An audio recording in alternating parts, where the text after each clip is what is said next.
नमस्कार। मैं हूं आपका हमजुआन संजीव चौहान, स्टेट मिरर हिंदी के लिए नई दिल्ली से और सात समंदर पार कनाडा से, जिससे हमारे रिश्ते तल्ख होते रहते हैं, कभी खट्टे कभी मीठे। फिलहाल बीच में हैं कनाडियन प्रधानमंत्री जो हैं, और वहां के कुछ मिनिस्टर अभी आने के चांसेस बढ़ रहे हैं। इंडिया के संबंध सुधर रहे हैं। कनाडा के अगर अमेरिका से तल्खी चल रही है तो भारत की तरफ को झुकाव हो रहा है। मनीष मेहता साहब हमारे साथ हैं, दिल्ली पुलिस के रिटायर्ड इंस्पेक्टर। छोड़ गए थे बीच में, वीआरएस ले गए थे, रिटायर्ड तो नहीं, मनमर्जी मस्त मौला है। मनीष मेहता साहब कनाडा से, स्टेट में हिंदी, नई दिल्ली में आपका सादर स्वागत है। नमस्कार संजीव जी।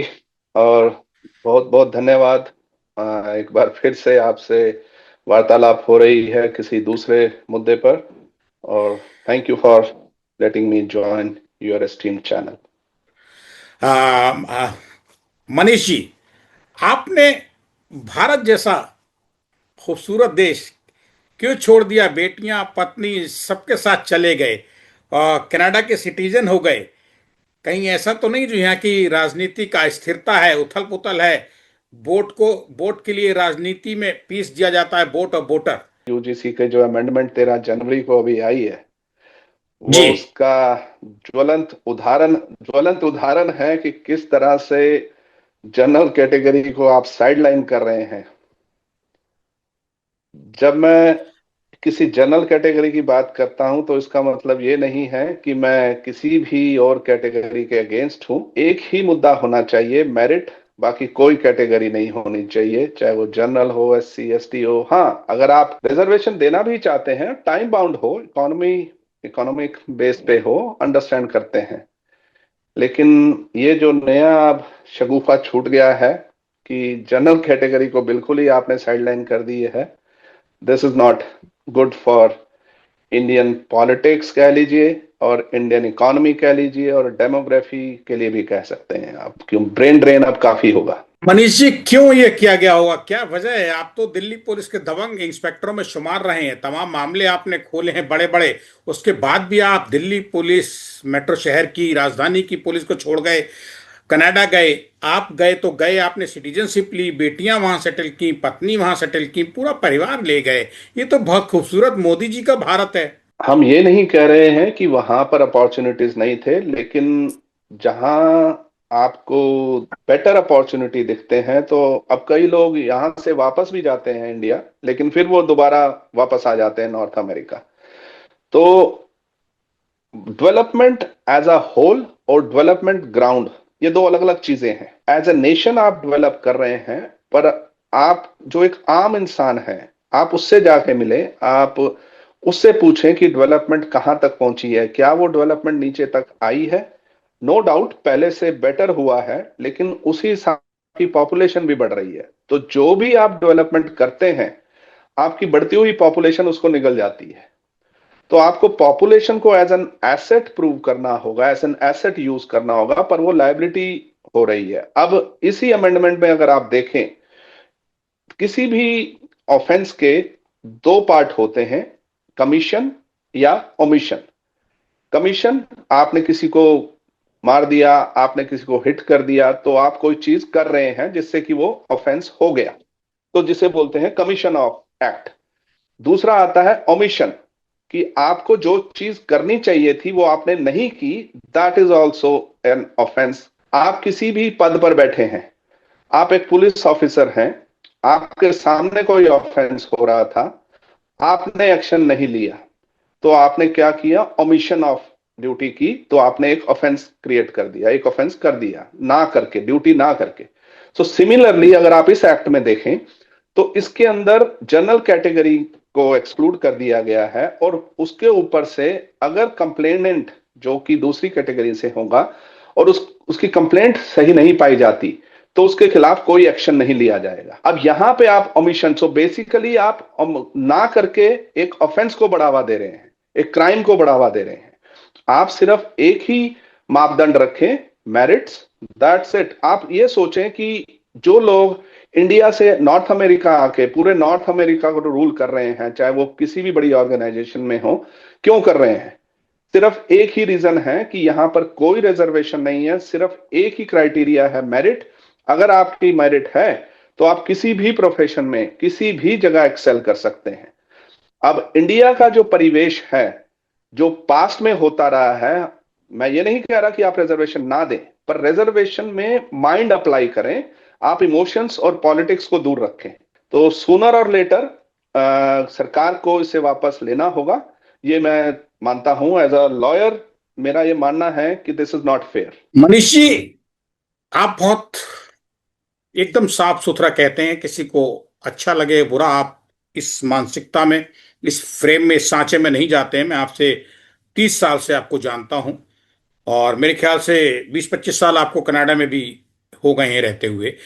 ये सवाल का जवाब आप ही दे सकते हैं कि जब सब कुछ स्मूथली चल रहा था, रिजर्वेशन वालों को रिजर्वेशन मिला हुआ है, तो फिर यूजीसी के कंधे पे रख के सवर्णों को कुचलने की ये नीति या ये ब्लैक लॉ, ये अमेंडमेंट क्यों करना पड़ा? इसके पीछे क्या वोट की राजनीति है?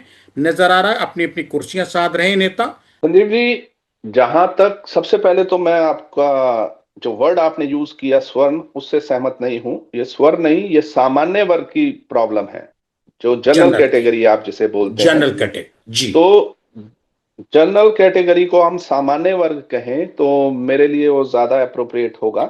आपकी तो बात के साथ मैं सहमत हूं। बेसिकली बेसिकली हम सामान्य वर्ग को उपेक्षित उसमें लाकर उसको ये प्रेशराइज कर रहे हैं कि भाई तुम सामान्य क्यों हो, क्यों नहीं तुम भी कोई आरक्षण वगैरह उसमें आप चले जाते।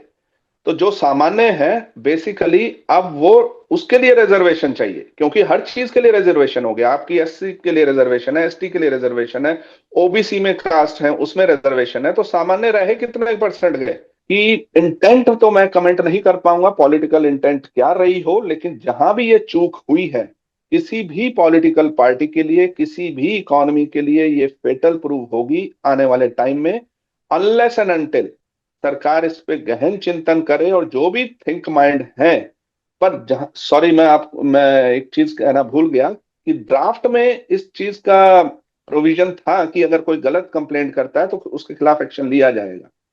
तो ये देखना बहुत जरूरी है कि ये चीज रिमूव कैसे हुई। पॉजिटिव एक्शन जो था, अगर आप कोई गलत काम करते हैं, डेटरेंट इफेक्ट होना चाहिए किसी भी लॉ को।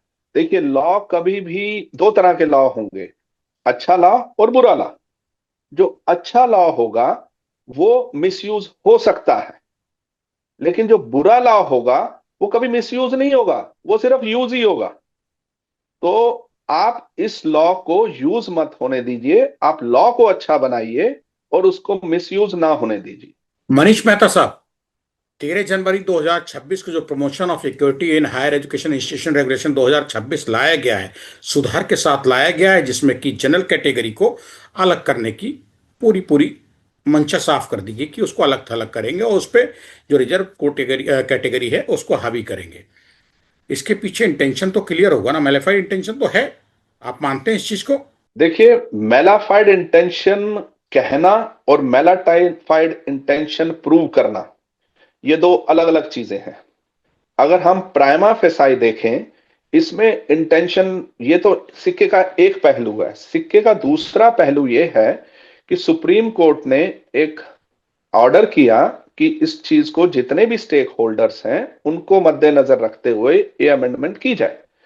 तो आपने, बजाय कि उसको एप्रोप्रिएटली देखने की बजाय सुप्रीम कोर्ट का हवाला देते हुए आपने जनरल कैटेगरी को सफाया ही कर दिया, जो कि गलत है। तो इंटेंशन पे कमेंट करना बहुत मुश्किल होगा इस टाइम। प्राइमा फेसाई हम ये कह सकते हैं ये लॉ गलत है, जिसका यूज ही होना है, मिसयूज नहीं होना इस गलत लॉ का। तो इंटेंशन पे आई एम, अनफॉर्चुनेटली मैं अभी कमेंट नहीं कर पाऊंगा। मनीष मेहता साहब, जब सारे ही रिजर्वेशन में आ जाएंगे, जनरल जो बचा है वो भी मांगेगा कल को, तो ये आपस में जनरल और रिजर्व जो हैं ऑलरेडी, इनके बीच में फिर कलेश नहीं शुरू होगा? एक जो शांति थी, जो हमारी प्रेजेंट जनरेशन है, नेक्स्ट जनरेशन है, जो पढ़ लिख के एक अच्छा इंसान बनना चाहती है, स्थायित्व चाहती है जीवन में, सर्विस चाहती है, वो सब उथल पुथल नहीं बच गई है क्या इस एक छोटी सी चेंज से? यूजीसी के? संजीव जी, ये अभी से ही नहीं है, पिछले 15-20 साल से मुझे भी कनाडा आए करीब 15 एक साल हो चुके हैं। तो ये ब्रेन ड्रेन जो था ये शुरू तभी से हो चुका था, लेकिन इस तरह के अब जब लॉ आएंगे तो ये जो उथल पुथल है, जहां पर एक जो सामान्य वर्ग है वो अपने को उपेक्षित सा महसूस करेगा, उसके पास कोई और चारा नहीं रह जाएगा। क्योंकि रिजर्वेशन जब सबके लिए ही हो जाएगी तो सामान्य वर्ग जो होगा, उसका जो बच्चा होगा, वो नेचुरली है इंडिया छोड़ने की कवायद तेज करेगा।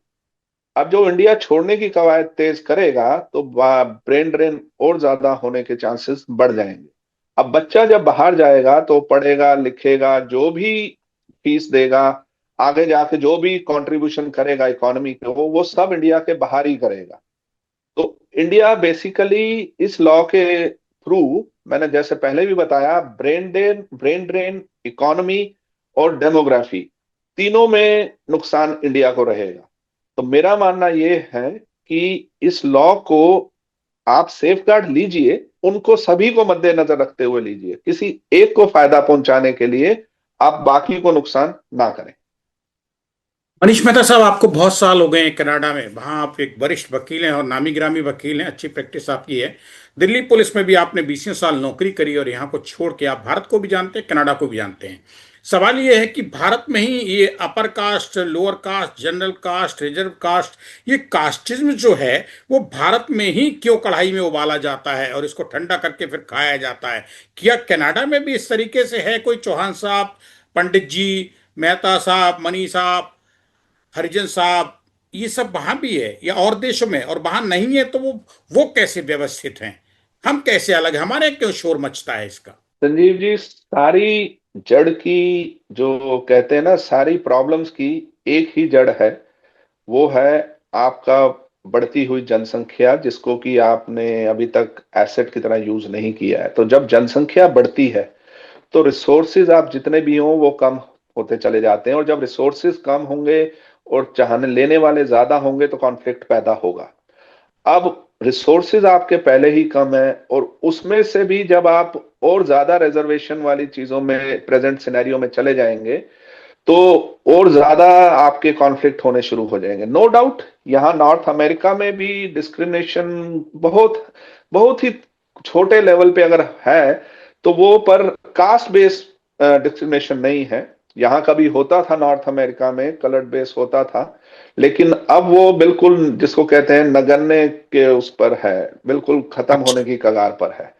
और उसकी एक वजह यहाँ की जो पॉलिसीज हैं उस पर भी है। अब आप सिंपल सा एक एग्जांपल लें कि जो भी चीज आप नॉर्थ अमेरिका में ऑनलाइन इंफॉर्मेशन देखते हैं, और जब आप फिजिकली आते हैं उसको, तो वो सेम पाई जाती है। पर मुझे नहीं लगता कि मैं ये सही, यही चीज इंडिया के परिप्रेक्ष्य में कह पाऊंगा। ऑनलाइन इंफॉर्मेशन आपकी कुछ होती है, फिजिकली आप जाते हैं तो मिलता कुछ है। तो जब ये मैं बात आपको बता रहा हूं, तो ये जितने भी बैकग्राउंड्स मैं आपको बता रहा हूं, इसकी प्रॉब्लम वो यही है कि आपको अपने जो लॉज हैं वो किसी एक को फेवर ना करते हुए पूरे जनमानस को ध्यान में रखते हुए बनाने होंगे। तो फर्क सिर्फ जो नॉर्थ अमेरिका और एशिया इंक्लूडिंग इंडिया में पाया जा रहा है वो यही, कि जो एप्लीकेशन ऑफ लॉ है वो इररिस्पेक्टिव ऑफ कास्ट, क्रीड और किसी भी भेदभाव के यहाँ पर थोड़ा ज्यादा है।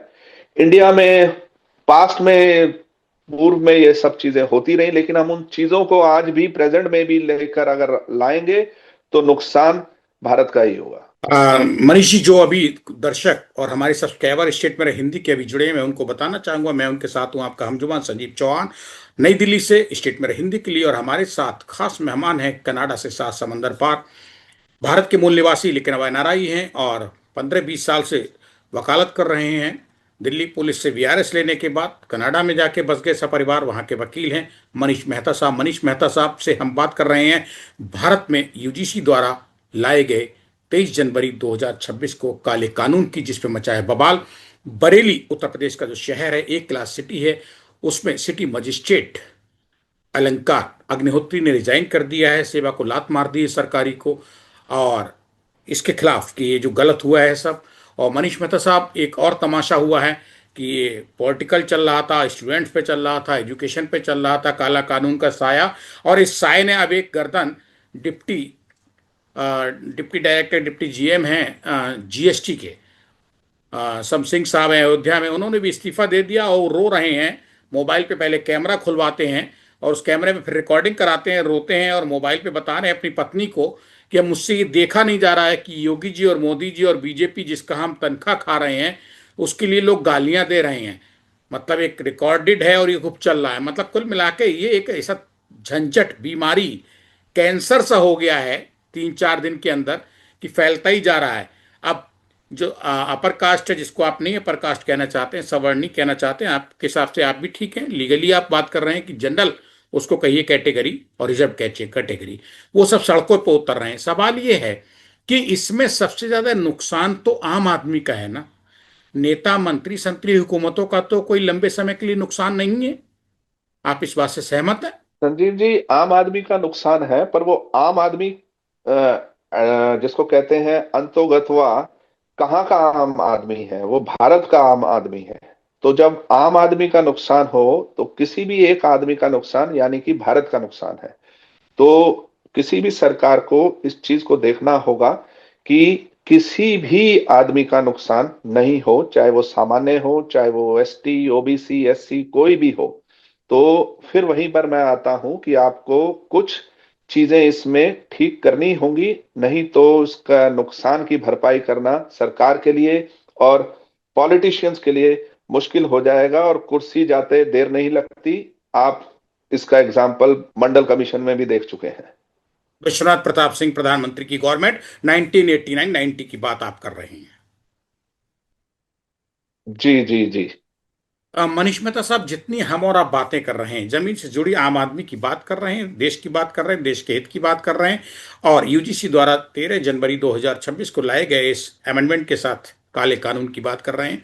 ये सब चीजें जैसे हम लोग देख रहे हैं, वैसे हुकूमत जो चला रहे हैं, देश चला रहे हैं, सत्ता शासन जो चला रहे हैं, जिन पे देश की बागडोर है, जिनकी वजह से देश की सरहदें सुरक्षित है, जिनकी वजह से देश सुरक्षित है, कानून बनाने वालों को ये सब दिखाई नहीं देता है, या वो देखना नहीं चाहते हैं, या अपने अपने हिसाब से, मतलब जिसका जहां स्वार्थ सिद्धि होती है उस हिसाब से सरकारी चाबुक से कानून को हाँका जाता है कि तू इधर चल, तू इधर चल।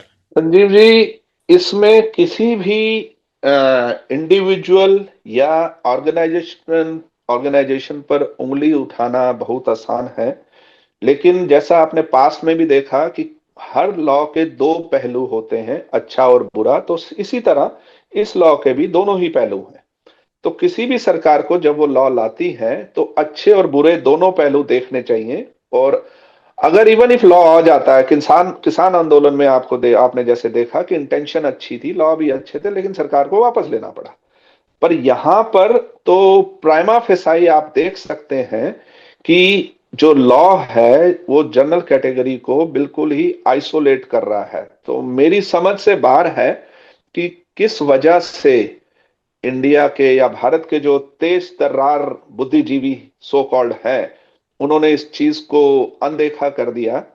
मैं समझ नहीं पा रहा हूं कि क्या वजह रही होंगी इस चीज को अनदेखा करने के लिए। मनीष जी, डाटा जो है एक लमसम हो सकता है, फिगर्स कुछ ऊपर नीचे हो, वो बताता है कि इंडिया में सन 2019 से 2023 के बीच देश में 65 आईआईटीएन छात्रों की भी तनाव के कारण, नहीं, 2021 2025 इन सालों के बीच में 65 आईआईटीएंस की तनाव के कारण मौत हो गई थी। उसके बाद मनीष जी आता है 2019 से 2023 के बीच के, अगर डाटा देखा जाए, अवेलेबल है जो पब्लिक प्लेटफॉर्म पे डोमेन में पड़ा हुआ है, तो करीब 62,886 स्टूडेंट्स ने सुसाइड कर लिया था। जिस देश में छात्रों के तनाव का ये स्तर हो इतना बड़ा, जहां सुसाइड छात्रों की संख्या इतनी बड़ी तादाद हो, वहां क्या ये कास्टिज्म, रिजर्वेशन, अनरिजर्वेड, जनरल, ये सब क्या हटा के सीधा मेरिट बना दी जाए कि जो पास होगा वो फायदा लेगा? ये नहीं संभव है क्या भारत में, और क्यों नहीं संभव है? संजीव जी, इसके लिए पॉलिटिकल विल होनी बहुत जरूरी है। तो अभी रिसेंटली मुझे पता चला कि -40 जिसके आएंगे वो मेडिकल का कुछ ऐसा एग्जाम होता है और उसमें वो कैटेगरी में अगर है तो -40 वाला जी सिलेक्ट हो जाएगा, और जी जनरल जी वाला वो नहीं हो पाएगा। जी अब आप इससे अंदाजा लगा सकते हैं कि जिस देश में -40 का मतलब है कि आपको पेपर ब्लैंक नहीं छोड़ना है। ब्लैंक छोड़ेंगे तो जीरो आएगा, आपको उसमें गलतियां करनी है। तो जो भी डॉक्टर वहां से आएगा, अब आप सोचें क्या अपना या अपनी फैमिली का आप उस डॉक्टर से, उस विशेषज्ञ से इलाज करवाना पसंद करेंगे जो -40 में सेलेक्ट हुआ है? तो रिजर्वेशन, मैंने जैसे पहले भी बताया, इकोनॉमिक उस पे अगर बेस पे होती है, डिप्राइव्ड थे उनको आप एक इक्वल प्लेटफॉर्म दे रहे हैं। पर रिजर्वेशन जब इस तरह की शेप ले लेती है तो वो भला करने की बजाय देश का बुरा ही करती है। आपने बिल्कुल सही कहा, सिर्फ एक मापदंड होना चाहिए, मेरिट, दैट्स इट। जहां तक सुसाइड की बात आती है छात्रों में या आईआईटीएंस में, मैं आपकी बात से कतई सहमत नहीं हूं कि हमारे देश के युवा इतने ज्यादा कमजोर हो गए हैं कि वो इस हद तक पहुंच गए हैं कि अपनी जीवन लीला समाप्त करना चाह रहे हैं।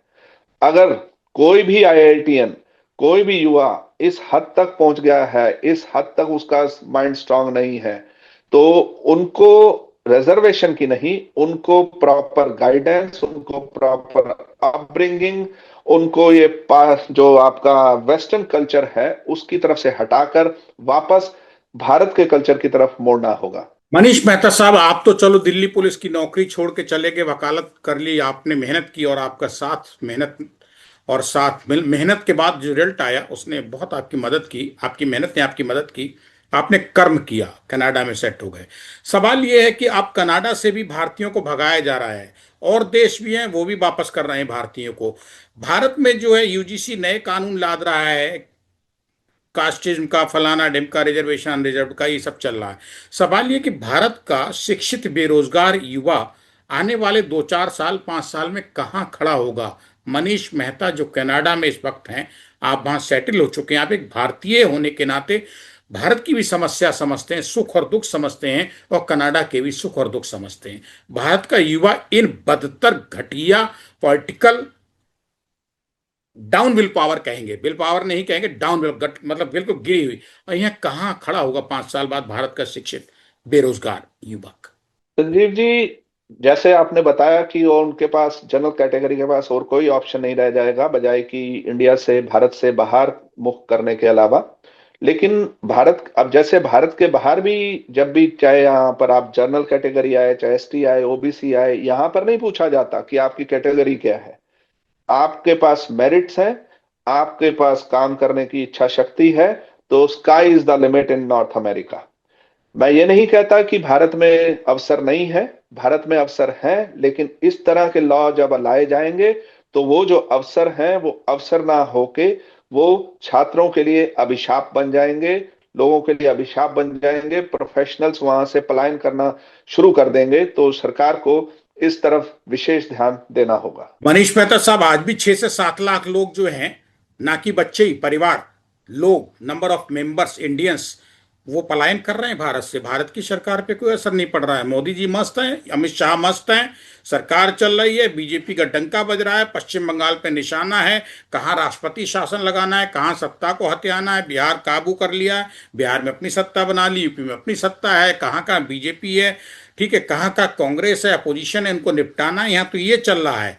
भारत के भविष्य को लेके तो कोई चिंता ही नहीं है। भारत के भविष्य की चिंता जो है उसको गर्त में डालने की है, कि किसी तरीके से यूजीसी जैसे सरकारी संस्थानों का इस्तेमाल करके भारत के भविष्य यानी युवा को, शिक्षित युवा को तबाह कर दिया जाए। बहुत उलझे हुए कई सारे क्वेश्चन कर दिए हैं, आप बोलते जाइए। समस्याएं कई हैं संजीव जी, जिनको एक एक करके आपको एड्रेस करना होगा। पॉपुलेशन ही है, आपकी जनसंख्या से शुरू करना होगा। जनसंख्या के बाद आपका development of all the area, सिर्फ महानगर को ही डेवलप ना करके आसपास के क्षेत्रों को भी डेवलप करना होगा। सरकार को इन चीजों की तरफ, जिसको कहते हैं, थोड़े समय में और बहुत तेज गति से काम करना होगा। नहीं तो आप 6-7 लाख क्या, आने वाले समय में ये संख्या आपकी करोड़ के आसपास भी जा सकती है। क्योंकि जैसा अब आप कनाडा का एग्जांपल लीजिए, टोटल पॉपुलेशन कनाडा में 4 से 4.5 करोड़ है पूरे देश में।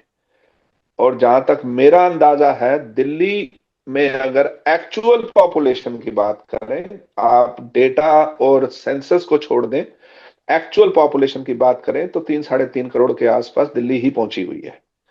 तो आप इससे अंदाजा लगा सकते हैं कि एक तो अब पॉपुलेशन इतनी है कि आपके पास उतने अपॉर्चुनिटीज नहीं बचते, और उसके बाद उन अपॉर्चुनिटीज में से भी जब सिलेक्टिव लोगों को आप बना देते हैं इस तरह के लॉ, तो जो बचे खुचे जो सामान्य लोग रह जाते हैं वो अपने आप को ठगा सा महसूस करते हैं।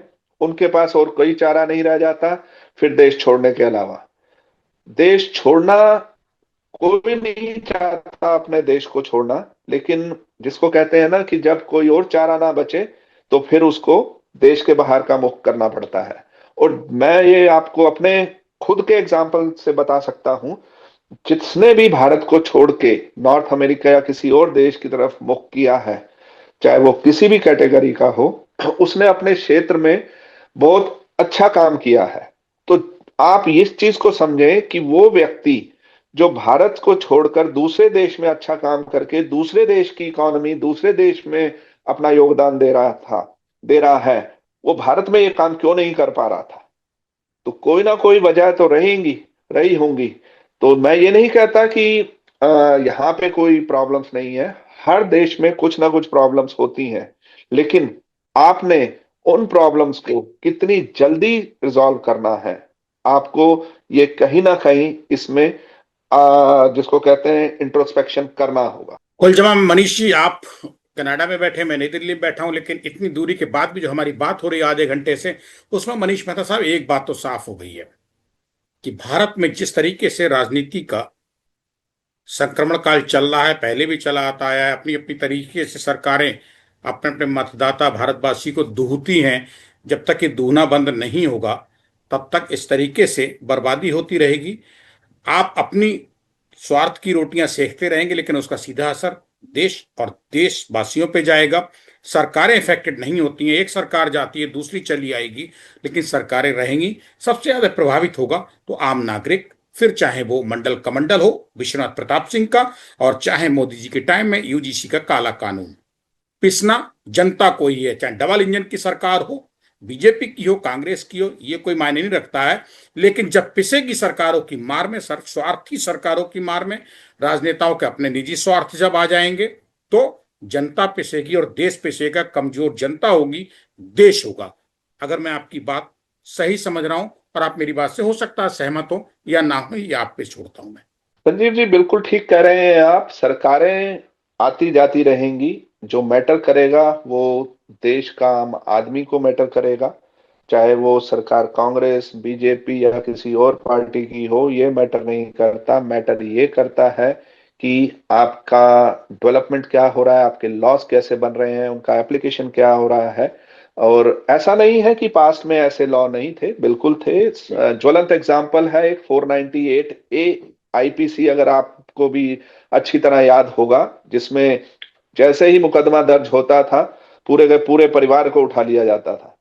उसको भी सरकार ने जब उसका इंट्रोस्पेक्शन किया, उसको हटाया गया। तो उसी तरह इस लॉ को भी इंट्रोस्पेक्शन करना चाहिए, और इसको हटा के या प्रॉपर सेफगार्ड ऐसे लिए जाए कि जनरल कैटेगरी को एक आइसोलेटेड कैटेगरी ना बना दिया जाए, against the wall general category को ना खड़ा कर दिया जाए। आपकी बात से मैं बिल्कुल सहमत हूं मनीष मेहता साहब। आपने कहा 498 जो दहेज उत्पीड़न को लेके थी, एक एफआईआर होती थी, पूरे परिवार को घेर के पुलिस लाके जेल में ठूस देती थी, और उस पे जब तक सरकार की समझ में आया तब तक हजारों बेकसूर, लाखों बेकसूर भारत की जेलों में पड़ के सड़ गए, परिवारों के नाश हो गए, तमाम लोगों ने सुसाइड कर लिया। आज उनके घरों में दिया जलाने वाला नहीं बचा है। अब यूजीसी ने जिस तरीके से ये नया काला कानून अमेंडमेंट किया 13 जनवरी 2026 को, मुझे लगता है कि मनीष जी जब तक आंखें खुलेंगी हुकूमत की, जो पट्टा पड़ा हुआ है, तब तक शायद ऐसा ना हो कि इस देश में फिर शिक्षित युवा के साथ, सैकड़ों लाखों युवाओं के साथ, हजारों के साथ फिर कहीं अनहोनी घट जाए, या लोग देश छोड़ने पे विवश हो जाएं और सब कुछ लुटा के होश में आए तो क्या आए। कुल जमा मोदी की डबल इंजन की सरकार डबल तरीके से, डबल पावर के साथ नई जनरेशन को, युवा जनरेशन को निचोड़ने में लगी हुई है, डिमोरलाइज कर रही है उसको। ये तो तय है, आप ये कहें या ना कहें, लेकिन सच सामने है और सच कड़वा होता है। और जब कड़वा किसी चीज को निगला जाए तो वो महसूस कराता है। आप कुछ कहना चाहते हैं चलते चलते, जो कहें स्टेटमेंट हिंदी से, हम इसके साथ ये बातचीत पूरी करना चाहेंगे। संजीव जी, बस इतना ही कि ये अच्छी बात है कि लॉ के इनिशिएट होते ही देश, और हम चाहते हैं इस समुद्र मंथन से जो निकलेगा वो अमृत पूरे देश के लिए लाभदायक हो। और चाहे वो बीजेपी हो या कांग्रेस हो, at the end of the day they need to make India great. That ये इवन इफ कैनेडियन सिटीजन है, लेकिन वो कहते हैं ना कि दिल है अभी भी हिंदुस्तानी। शुक्रिया मनीष मेहता साहब, नई दिल्ली में संजीव चौहान से स्टेटमेंट हिंदी के लिए बात करने के लिए कनाडा से बहुत बहुत धन्यवाद।